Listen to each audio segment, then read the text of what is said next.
사도행전 2장 14절입니다.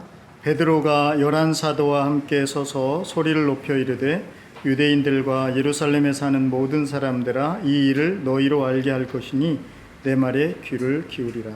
내가 제 삼신이 너희 생각과 같이 이 사람들이 취한 것이 아니라 이는 곧 선지자 요엘을 통하여 말씀하신 것이니 일렀으되 하나님이 말씀하시기를 말세에 내가 내 영을 모든 육체에 부어주리니 너희의 자녀들은 예언할 것이요 너희의 젊은이들은 환상을 보고 너희의 늙은이들은 꿈을 꾸리라. 그때에 내가 내 영을 내 남종과 여종들에게 부어주리니 그들이 예언할 것이요 또 내가 위로 하늘에서는 기사를 아래로 땅에서는 징조를 베풀리니 곧 비와 불과 연기로다. 주의 크고 영화로운 날이 이르기 전에 해가 변하여 어두워지고 달이 변하여 피가 되리라. 누구든지 주의 이름을 부르는 자는 구원을 받으리라 하였느니라. 이스라엘 사람들아 이 말을 들으라. 너희도 아는 바와 같이 하나님께서 나사렛 예수로 큰 권능과 기사와 표적을 너희 가운데서 베푸사 너희 앞에서 그를 증언하셨느니라. 그가 하나님께서 정하신 뜻과 미리 아신 대로 내준 바 되었거늘 너희가 법 없는 자들의 손을 빌려 못 박아 죽였으나 하나님께서 그를 사망의 고통에서 풀어 살리셨으니 이는 그가 사망에 매여 있을 수 없었습니다. 다윗이 그를 밝혀 이르되 내가 항상 내 앞에 계신 주를 배웠으며 나를 요동하지 않게 하기 위하여 내가 내 우편에 계시도다. 그러므로 내 마음이 기뻐하였고 내 혀도 즐거워하였으며 육체도 희망에 거하리니 이는 내 영혼을 무에 버리지 아니하시며 주의 거룩한 자로 썩음을 당하지 않게 하실 것입니다. 주께서 생명의 길을 내게 보이셨으니 주 앞에서 내게 기쁨이 충만하게 하시리로다 하였으므로 형제들아 내가 조상 다윗에 대하여 담대히 말할 수 있느니 다윗이 죽어 장사되어 그 묘가 오늘까지 우리 중에 있도다. 그는 선지자라 하나님이 이미 맹세하사 그 자손 중에서 한 사람을 그 위에 앉게 하리라 하심을 알고 미리 몸으로 그리스도의 부활을 말하되 그가 음부에 버림이 되지 않고 그의 육신이 썩음을 당하지 아니하시리라 하더니 이 예수를 하나님이 살리신지라 우리가 다 이 일의 증인이로다. 하나님이 오른손으로 예수를 높이심에 그가 약속하신 성령을 아버지께 받아서 너희가 보고 듣는 이것을 부어주셨느니라. 다윗은 하늘에 올라가지 못하였으나 친히 말하여 이르되 주께서 내 주에게 말씀하시기를 내가 내 원수로 내 발등상이 되게 하기까지 너는 내 우편에 앉아있으라 하셨도다. 그런즉 이스라엘은 온 집은 확실히 알지니 너희가 십자가에 못 박은 이 예수를 하나님이 주와 그리스도가 되게 하셨느니라 하니라. 아멘. 네, 거기까지. 좀 뒷쯤에 가니까 무슨 내용인지 앞에서 뭘 읽었는지 혹시 이렇게 다 까마득하게 사라져 갔는지는 모르겠는데요. 이게 그럴 수밖에 없어요. 제가 이렇게 길게 이 성경 본문을 잡을 수밖에 없는 게 베드로 사도가 이제 성령에 오시고 나서 처음으로 사람들 앞에서 설교를 하신 그 내용이거든요. 근데 사실 오늘날 아무리 설교를 짧게 해도 25분, 30분 그러잖아요. 물론 이제 5분 설교도 있고 방송에서 그렇긴 하지만 그래서 뭐 이 정도 설교하면 이게 긴 거라고 전혀 할 수가 없는 내용이겠죠. 네. 그래서 근데 사실 베드로 사도는 이 말씀을 설교한다라고 생각하고 말한 것 같지는 않아요. 그래서 제가 오늘 이 본문의 제목을 베드로의 설교 이렇게 하려다가 베드로의 설교하시는 게 아닌 것 같은데 그래서 본문에 보니까 베드로가 이렇게 말씀하셨더라고요. 내가 이 일을 너희에게 알게 할 것이다. 그래서 알리는 말씀이라고 제목을 잡았는데 알리는 말씀 그러니까 설교하는 게 아니라 광고 말씀을 제가 하는 것으로 혹시 어감이 그럴 수도 있는데 그건 뭐 알아서 들으시고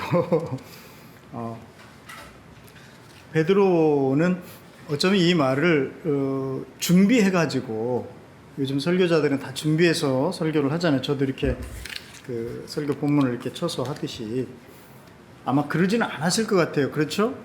왜냐하면 이제 조금 전에 성령께서 막 강력하게 임하시고 나서 엄청난 일이 일어났잖아요. 그걸 거기 예루살렘에 있는 사람들이 막 와서 이게 뭔 일이 났어 하고 다들 막 몰려들었잖아요.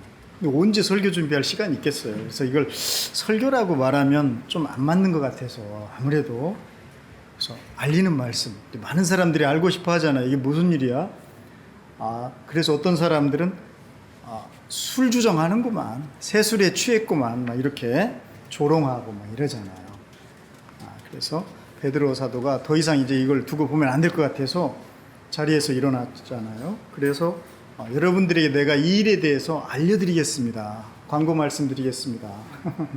알려드리겠습니다. 그렇게 해서 나온 베드로의 설교예요. 설교라고 하면 안 되는데 어쨌든 베드로의 말입니다. 좀 기대가 되죠. 도대체 성령을 받고 나서 베드로는 어떻게 그것에 대해서 얘기할까?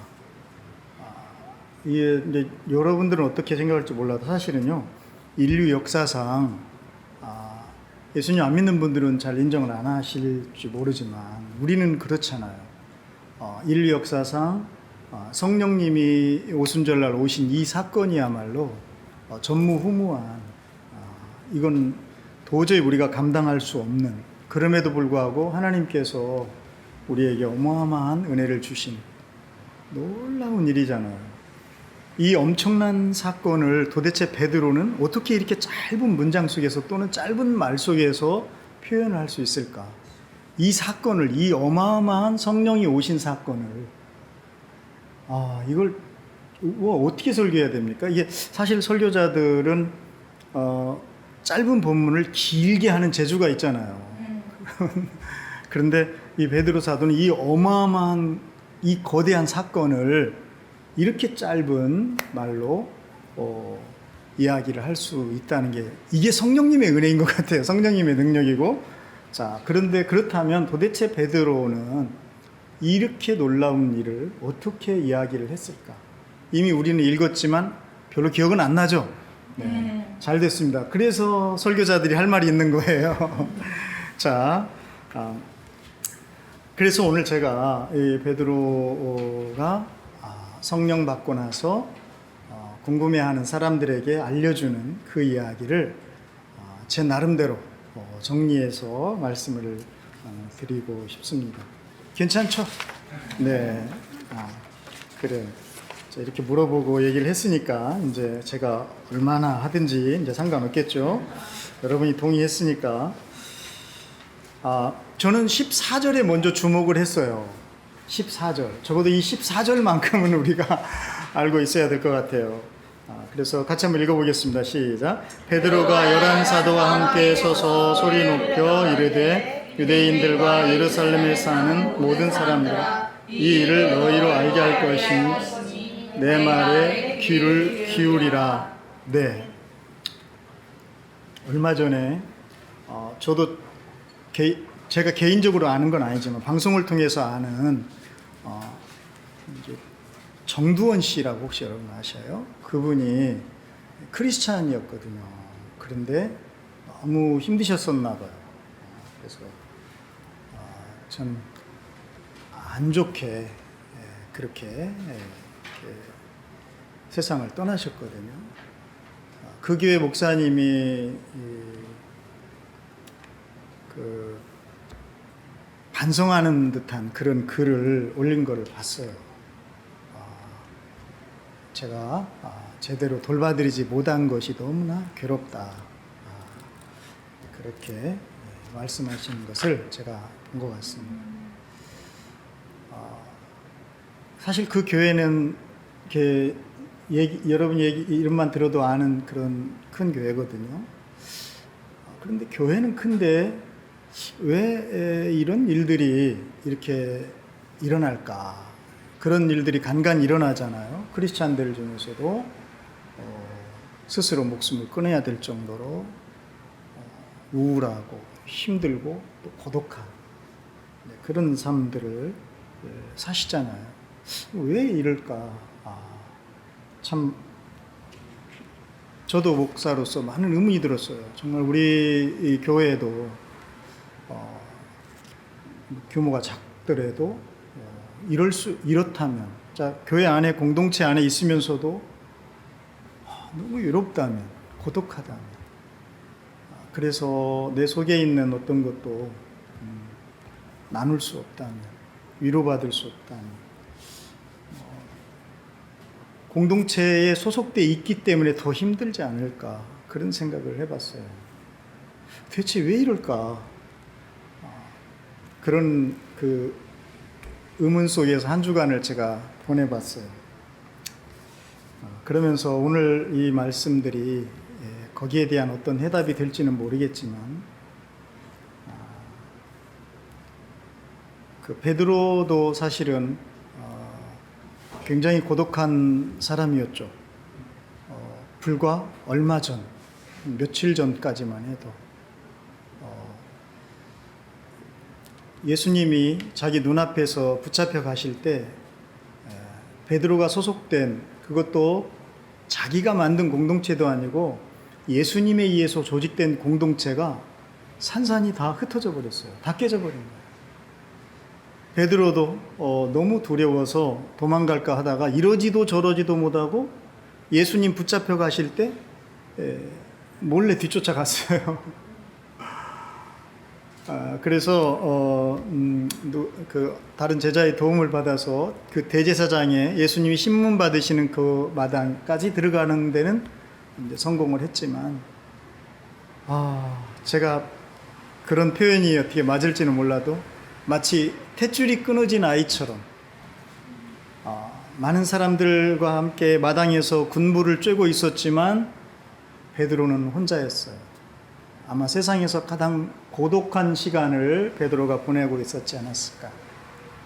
자기 그 눈앞에 저기 희미하게 예수님은 저쪽에 결박된 채 계시면서 수모를 당하시는데 자기는 아무것도 할 수 없고, 그리고 내가 예수님을 안다라고 얘기할 수도 없고, 바로 그때 그 고독하고 탯줄이 잘려진 아이와 같은 바로 그런 상태일 때 베드로는 예수님을 3번이나 부인했어요. 그것은 예수님을 부인한 게 아니라 사실은 어쩌면 자기 자신이 스스로 자멸하는 바로 그런 시간이었던 것 같아요. 예수님과 함께 보냈던 3년이라는 동거동락하면서 예수님에게 은혜도 받고 정말 예수님을 위해서 내가 죽겠습니다 했던 그런 모든 것들을 사실은 단 3번의 3마디의 말로 다 묻어버렸거든요. 그래서 제가 볼 때 베드로는 그때 자기가 자기를 죽인 거예요. 스승을 배반한다는 건 그런 거였던 것 같아요. 베드로는 너무나 외롭겠죠. 고독했겠죠. 그랬던 베드로예요. 그 비슷한 한 제자 여러분 아시죠? 유다라는 제자는 실제로 자기 목숨을 끊어버렸죠. 내가 스승을 팔았다라는 그 어마어마한 감당할 수 없는 고립감, 그리고 그것으로 인한 고독함. 베드로는 그렇게 하지 못하고 눈물로 자기를 쏟아냈지만 유다는 그러기에는 너무 자존심이 상했던 것 아닐까. 왜 사람마다 다르잖아요. 난 그래서 유다를 욕할 수가 없어요. 나도 어떨 때는 너무 자존심이 상할 때는 그냥 막 견딜 수가 없어서 내가 나를 해야든지 또는 누군가를 해야 하고 싶은 그런 마음이 들 때가 있거든요. 유다는 그렇게 해버렸어요. 다른 사람이 아니라 차라리 그래 내가 나를 해버리자. 그렇게 고독한 인간은 죽어갔어요. 그런 베드로가 여러분 14절 어떻게 읽으셨는지는 모르는데 이렇게 돼 있어요. 베드로가 열한 사도와 함께 서서, 여기까지만. 네. 베드로가 누구와 함께? 열한 사도와 함께 서서. 여러분 공동체예요. 이게 굉장히 중요해요. 사실 베드로를 살린 건 공동체였어요. 베드로는 열한 사도와 함께 일어섰어요. 그리고 말했어요. 소리쳤어요. 그러니까 사실 이것은 베드로의 소리가 아니라 공동체의 소리예요. 놀랍게도 인류 역사에 성령께서 오셨는데 성령께서 사실은 공동체에 오셨어요. 우리는 성령 충만을 개인적인 충만으로 자꾸만 축소시키고 있어요. 하지만 성령님이 최초로 공식적으로 오신 성령님은 공동체에 오셨어요. 공동체에 오실 때 어떻게 오셨냐면 들리게 오셨어요. 난 이것도 굉장히 중요하다고 봐. 이건 하나님의 강력한 의지가 반영된 것이다. 그리고 보이게 오셨어요. 왜냐하면 우리들은 사실 한 주간 여러분들은 어떤 말들을 듣고 여기까지 오셨습니까? 그래도 정말 대견한 거예요. 그 수많은 부정적인 이야기들을 듣고 여기까지 오신 거예요. 어떻게 오셨을까? 너무 대견스러운 거예요. 하나님의 은혜가 아닐 수 없어요. 그렇지 않아요? 여러분이 한 주간 들은 말들을 잘 이렇게 한번 다시 생각할 것도 없어요, 사실은. 그죠? 좋은 것만 생각하면 좋죠.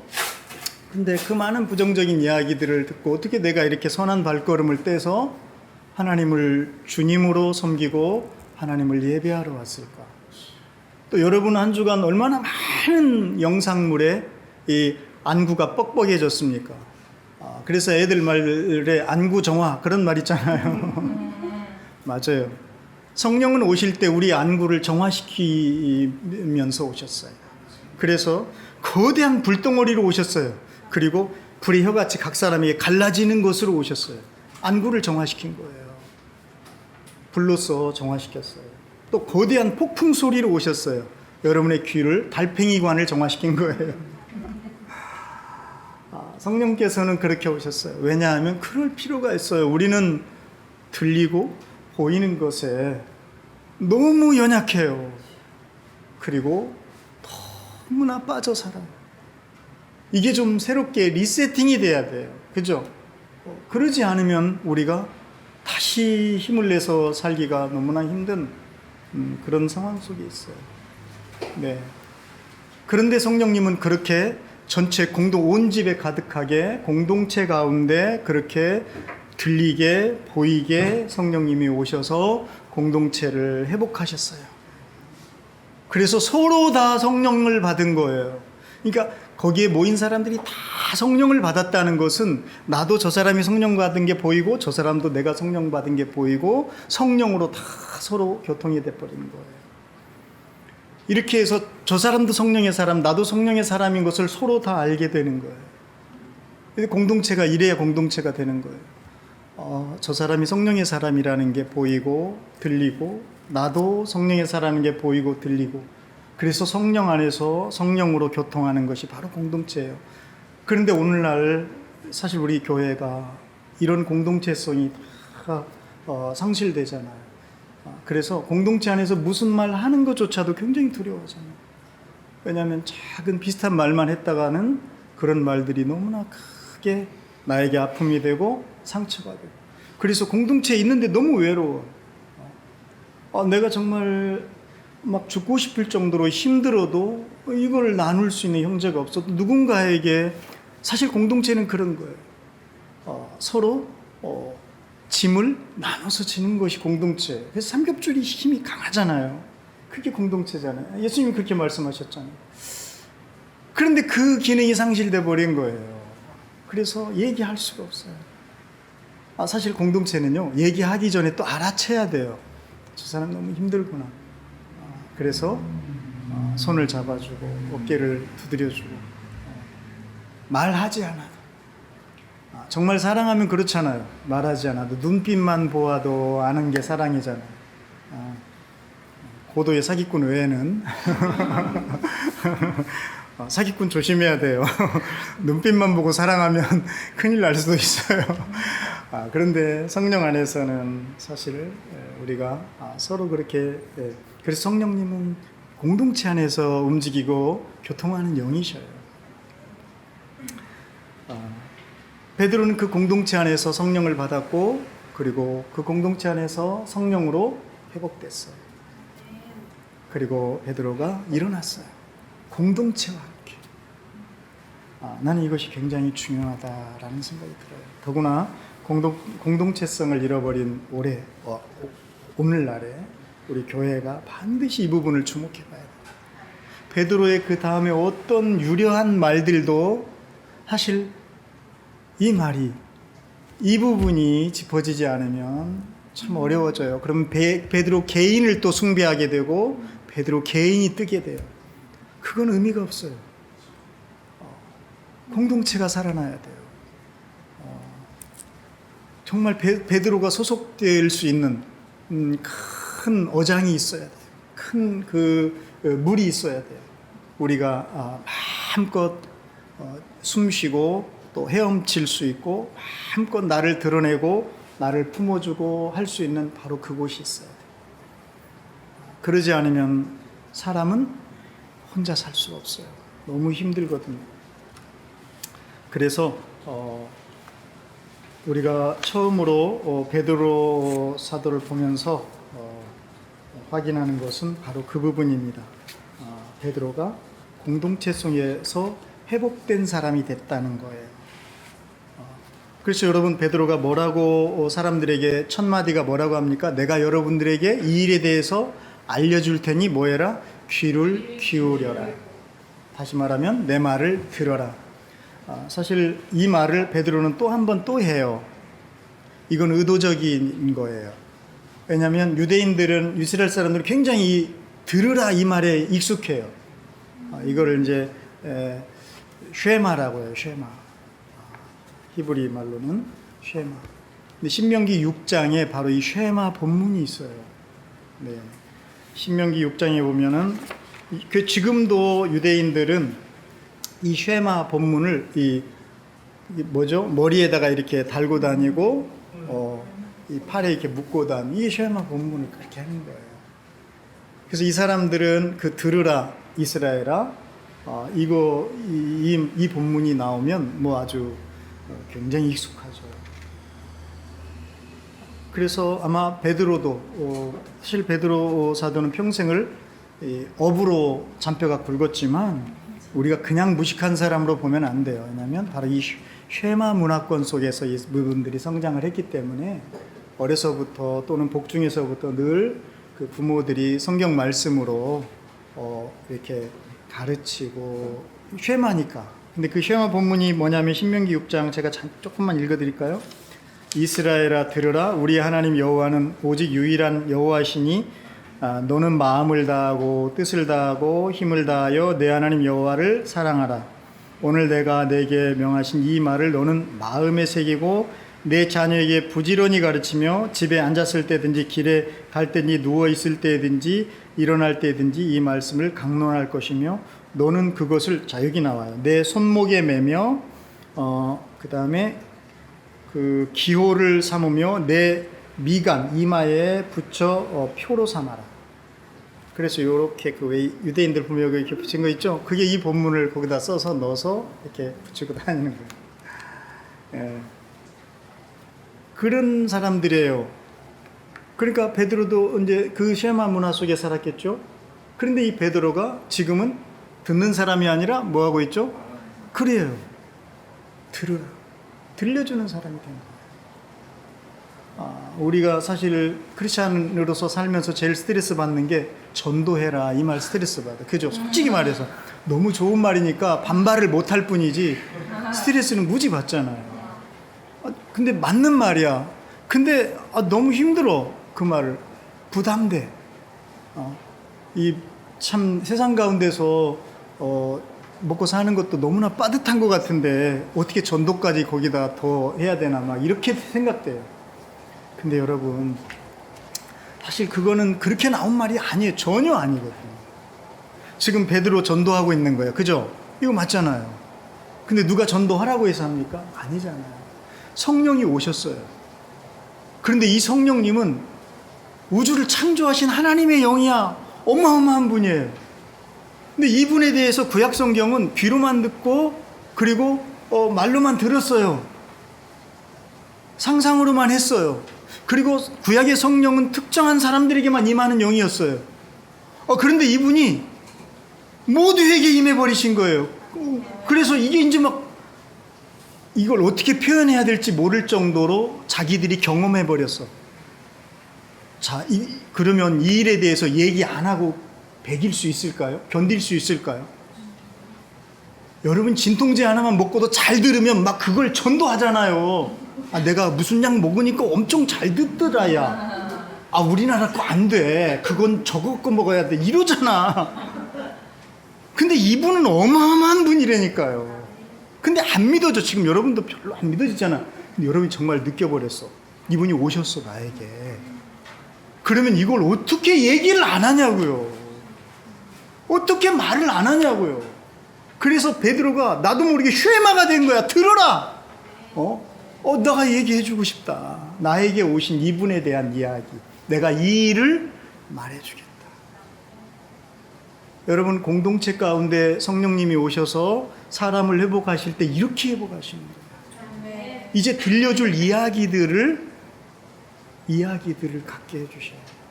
물론 여러분 슬퍼도 이야기가 많아. 그죠? 기뻐야만 이야기가 있는 건 아니에요. 슬퍼도 이야기가 많아요. 하지만 별로 말하고 싶지 않을 뿐이야. 그게 더 힘든 거야. 너무너무 슬픈 이야기들을 우리는 많이 갖고 살아요. 그런데 성령이 오시면 그 이야기들이 다 성령의 물에 묻혀버려. 여러분 서해바다 가보시면요, 너무나 이게 모래톱이 이렇게 뭐죠? 이렇게 경사가 완만해. 그래서 잘못하면 죽어요. 물이 들어오는지 모르겠어. 너무 완만해요. 그런데 온갖 바위며 거친 것들도 물이 들어오면 다 채워져 안 보여요. 성령의 이야기가 여러분의 살면서 상처받고 온갖 슬펐던 그런 이야기들을 사실은 다 상쇄해버리는 거예요. 없어지는 건 아니야, 솔직히. 그죠? 없어지는 건 아니에요. 그런데 성령의 이야기가 너무나 역동적이고 너무 놀랍고 지금까지 경험해보지 못한 이분을 내가 어떻게 말해야 될지 모를 정도로 너무나 신난 거예요. 베드로가 이제 그렇게 말할 수 있는 사람이 돼버렸어요. 불과 며칠 전까지만 해도 그렇게 고독했던 사람, 자기 자신을 정말 죽이고 싶었던 사람, 차라리 유다처럼 죽지 못해서 더 서러웠던 사람, 그랬던 사람이 여러분 이렇게 들려줄 이야기가 있는 사람으로 변화됐다는 거예요. 베드로의 설교에서 저는 이 부분을 먼저 우리가 생각해보고 짚어야 된다. 이게 성령님이다. 이게 공동체 가운데 오시는 성령님. 네, 그렇습니다. 은혜스럽죠? 제가 말하면서도 우리 성령님을 얘기한다는 게 사실 그래요. 여러분 일주일 동안 살면서 성령님과 함께 사는 삶인데 성령님에 대해서 할 얘기가 하나도 없다면 심각한 거예요. 근데 그럴 수 있다는 게 더 슬퍼요, 사실. 우리 솔직히 그럴 수 있어요. 나도 성령 충만 해봤어, 왕년에. 근데 일주일 동안 아무 생각도 안 들어. 너무너무 힘들어. 이렇게 여러분이 말할 수밖에 없는 그런 상황, 그런 상태 있잖아요. 그럴 수 있잖아요. 괜찮아요. 목사님이니까 제가 괜찮다고 하는 건 아니고 괜찮습니다. 왜냐하면 우리가 사실 성령님에 대해서 잘 모르거나 혹은 익숙하지 않았을 뿐이에요. 성령님께서는 사실은 보이고 들리게 우리 가운데 오셔요. 실제로. 그런데 아까 얘기했듯이 우리의 안구가 그리고 우리의 달팽이관이 정화가 안 돼가지고 성령님의 오심을 보고 듣는 일에 우리는 너무나 가려워져 있어요. 성령님의 음성을 듣기에 우리의 귀는 세상의 이야기들로 너무나 가득 차 있고 내 속에 슬픈 이야기들로 너무나 가득 채워져 있어. 우리의 눈은 어떻습니까?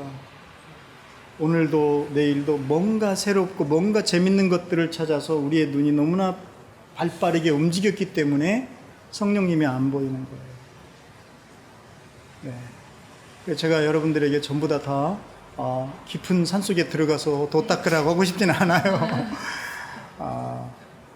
오히려 여러분이 더 대단해요. 산속에 들어가서 도 닦는 사람들보다 삶속에서 몸부림하면서 성령과 함께 동행하는 삶을 살아내고자 하는 그게 중요해요. 공동체가 그런 분들을 맞이해서 이렇게 정화를 시켜줘야 돼요. 눈과 귀를 적어도 일주일에 한 번, 안 되면 이제 매일매일이라도 새벽에 또 기도하고 막 그러니까 사실 공동체가 하는 일이 그거예요. 목사님이 하는 게 아니야. 사실은 공동체가 하는 거예요. 여러분들이 또 나보다 더 힘들어하는 분들의 손을 잡아줄 수 있는 것이 바로 공동체여야 합니다. 네. 자, 그래서 이제 두 번째 이야기로 넘어가겠습니다. 베드로의 설교 내용은 지금 살펴보지도 못하고 내용을 그래서 제가 15절부터 31절까지를 훌쩍 건너뛰겠습니다. 네, 여기에 가장 중요한 포인트 한 개만 얘기할 거예요.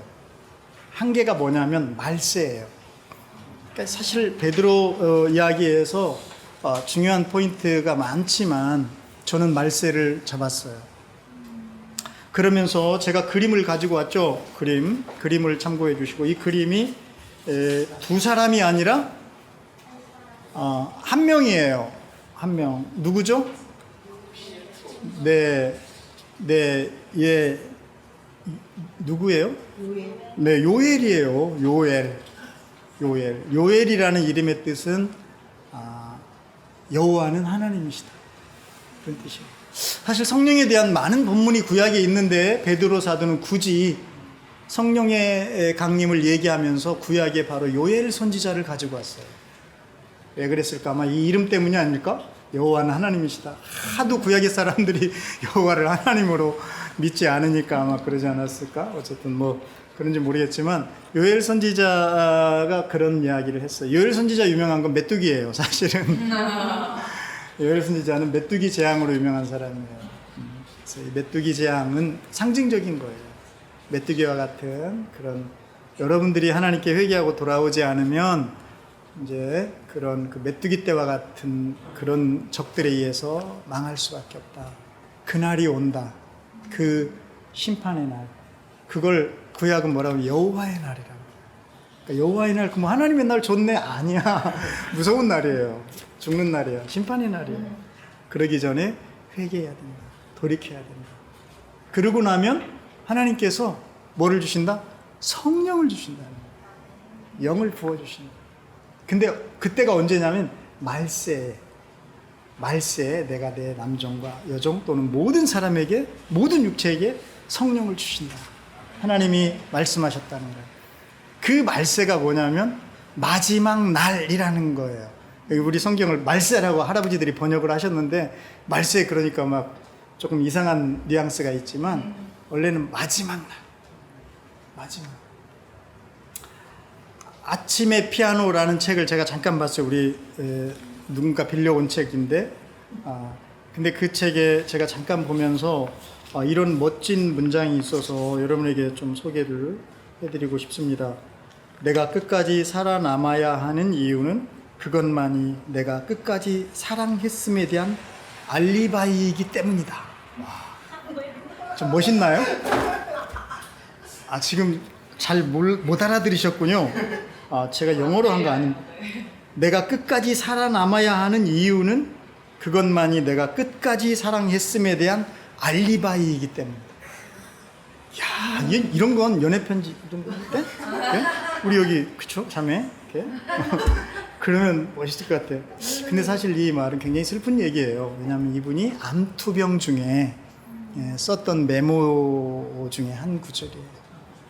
그래서 이분은 죽기 사흘 전까지, 작년에 돌아가셨어요. 근데 사흘 전까지 병상에서 메모를 했어요. 철학자였고 또 뭐 시인이었고 이제 그랬던 분인 것 같아요. 근데 그 알고 나니까 뭔가 이분이 끝까지 살아야 될 이유가 있었구나 이제 짐작이 되죠.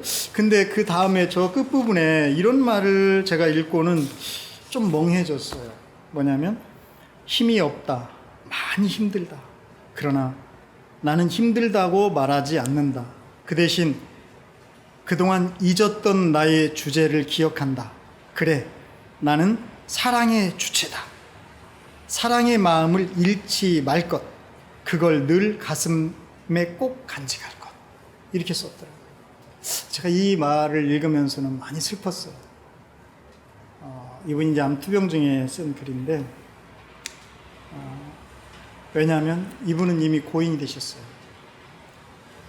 사랑에 대한 알리바이를 증명하기 위해서 끝까지 살아야 한다고 그렇게 절규했던 그분은 이미 고인이 되셨어요. 여러분, 마지막 날을 어떻게 생각하십니까? 인류의 종말만을 생각하십니까? 우리들의 마지막 날도 늘 준비되어 있어요. 그거 아셔요? 여러분, 이 성경이 그 사도행전 씌어질 당시가 로마 시대잖아요. 그 당시만 해도 로마가 마지막 날이 올 거라고 상상이나 했겠어요? 하지만 지금 로마는 유적지가 되어서 후손들에게 관광 수입을 올려주고는 있지만 이미 마지막 날을 다 보내버린 거예요. 여러분, 누구에게나 마지막 날은 준비되어 있습니다. 이건 아무도 거스를 수가 없는 거예요. 그래서 여기 이 말세를 굳이 인류의 종말 이런 거창하게 거시적으로만 생각하면은 오해예요. 왜냐하면 베드로 당시에 이미 성령 받으면서 지금이 마지막 날이야 이랬거든요. 아직도 마지막 날이 아닌 거나요? 그러면 어떻게 된 겁니까? 아니에요. 로마도 이미 마지막 날이 되어서 끝났어요. 그리고 아침에 편지를 쓰신 바로 그 작가도 마지막 날을 맞이했어요. 자기가 사랑의 주체라고 외쳤지만 사랑이 끝난 거예요. 여러분, 사람은 사랑의 주체가 아니에요. 사람은 마지막 날을 맞이해야 하는 허망한 존재일 뿐이에요. 사람은 오직 마지막 날에 그분이 주시는 사랑의 영을 받아야 되는 존재예요. 그래서 하나님께서는 내가 마지막 날 모든 육체에게 다른 영이 아니라 내 영을 부어주겠다고 하신 거예요. 내 영을, 나를 주겠다고 하신 거예요. 사랑의 주체이신, 사랑이신 당신을 주겠다고 하신 거예요. 왜냐하면 우리는 다 허무한 존재니까요. 다 마지막이니까요. 그래서 베드로 사도를 통해서 이제 인류는 마지막이 시작이 돼버린 거예요. 할렐루야. 이때 할렐루야를 하지 않을 수가, 나도 모르게 나왔네. 이런 거 하면 안 되는데, 뭐 강요하는 듯이 막 이러면, 여러분들이 아멘 하고 싶을 때 하세요. 굳이 막 꼭 아멘 막 이럴 때 하지 마세요. 아멘은, 맞아. 이렇게 할 때 아멘 하는 거야. 그렇게 해야지. 내가 꼭, 믿으십니까? 뭐 이러면 아멘. 이거 아니야. 제발 그러지 마. 난 그런 거 되게 싫어해요. 근데 나도 모르게 할렐루야를 해버린 거야. 내가 금기를 깬 거예요. 이거 이러면 안 돼. 강요한 거 아닙니다. 근데 할렐루야를 안 할 수가 없어요. 왜냐면 나의 마지막을 이분이 시작으로 바꿔버리신 거예요. 성령이 오신다는 건 이런 거예요. 그러니까 여러분, 성령 충만을 이상하게 뭐 신내림 막 이런 걸로 생각하면 안 돼요. 그런 사람들도 있지만 아니에요. 성령은 새로운 시작이에요. 마지막 날을 여기서 이제 새롭게 바꿔주시는 영이시에요. 사랑이 끝나는 거예요. 내가 죽으면 다 끝나는 거잖아요. 그래서 슬픈 거 아닌가요? 그런데 그 마지막을, 그 끝을 성령은 이제 시작으로 바꾸신 거예요. 얼마나 놀랍고 얼마나 경이롭습니까? 이게 삶이에요. 이게 삶이에요. 나는 이걸 다 알 수도 없고 다 얘기해 줄 수도 없지만 이제 조금씩 성령님과 함께 살면서 경험해 보는 거예요. 그러니까 이런 이야기들을 여러분이 말해줄 수 있는 사람이 바로 쉐마의 사람이에요. 이런 이야기들을 말해주는 거예요. 그래서 이 말세가 이제 마지막이 아니라 시작이 되어버렸다. 베드로의 설교는 그걸 얘기하는 거예요. 아주 쉽죠? 사실 베드로 설교 읽으면 집에 가서도 이제 읽어보세요. 여러분 머리 아파요. 내가 이거 얘기했으니까 그랬구나 이제 그러죠. 여기서 두 사람이 나와요. 요엘하고 그 다음에 다윗이 나와요. 신기하게도 여러분 다윗은 누구죠? 그러면 다 왕이잖아. 우리 다 왕으로 알고 있어요. 베드로는 왕으로 알지 않아요. 예언자로 알아요. 어떤 예언자? 그리스도의 부활을 예언한 예언자. 성령 받은 베드로에게, 성령으로 새롭게 시작한 베드로에게 이제 다윗은요 새로워졌어요. 그냥 이스라엘이 떠받드는 위대한 왕이 아니에요. 그는 단지 그리스도가 부활하셨음을, 살아나셨음을 예언한 예언자로 알고 싶은 거예요. 그래서 중요한 건 다윗이 아니라 누굽니까? 그리스도의 부활이에요. 그리스도가 살아나신 거예요. 그리고 그 살아나신 그리스도가 하나님 우편에 앉아 계시면서 누구를 보내주신 거죠? 성령을 보내주신 거. 그걸 지금 베드로가 얘기하고 싶으신 거예요. 성령은 이렇게 오신 거다. 그리스도를 통해서. 다윗이 예언한, 니네가 왕이라고 그렇게 칭송하는 그 왕이 예언한 그리스도, 그분을 통해서 지금 성령이 오셨다. 그 이야기를 하는 겁니다. 그래서 이제 말세는 더 이상 말세가 아니고 시작이다. 그리고 사실 여기까지만 해도 굉장히 은혜스럽고 여기까지만 해도 너무 좋아요. 시간도 많이 갖고 그렇지만 짧게 제가 이 약속은 지켜야 되니까 32절에서 36절까지 해서 여기서 중요한 말이 있어요. 네, 그거 하나 하고 32절입니다. 같이 한번 읽어보고 마치는 정도로 합시다. 같이 읽겠습니다. 시작. 이 예수를 하나님이 살리신지라 우리가 다 알기에 증인이로다. 이제 이 말이 무슨 말인지 알겠죠? 좀 실감이 나죠? 그래, 증인이란 이런 거구나. 봐야죠. 들어야죠. 이제 여러분의 안구가 그리고 여러분의 귀가 좀 정화되고 있나요? 성령께 맡기시기 바랍니다. 성령님이 그거 전문가예요. 라섹 수술도 하잖아요. 성령님은 그렇게 수술할 수 없는 여러분의 그동안 너무나 아픈 것들을 많이 봤어. 그걸 성령께서는 정화시켜 주시는 불처럼 오셨어요. 그걸 정화시키는 불처럼. 그리고 성령님은 그동안 너무나 아픈 이야기를 많이 들었어. 그걸 새롭게 해주시는 소리로 오셨어요. 폭풍과 같은 소리로. 폭풍에 지금 인간 여기서 우리가 자연적으로 경험하는 이 폭풍도 어마어마하게 두려워하면서 성령의 폭풍은 얼마나 셀까요? 그 바람에 날려가지 않을 악한 것들이 있을까요? 성령이 그렇게 오셨어요. 여러분의 들림과 여러분의 보임이 성령으로 온전히 맡겨질 때 정화될 줄 믿습니다. 새로워질 줄 믿습니다. 그래서 이제 여러분은 성령을 얘기하는 증인의 삶을 살게 될 줄 믿습니다. 네, 기도하겠습니다.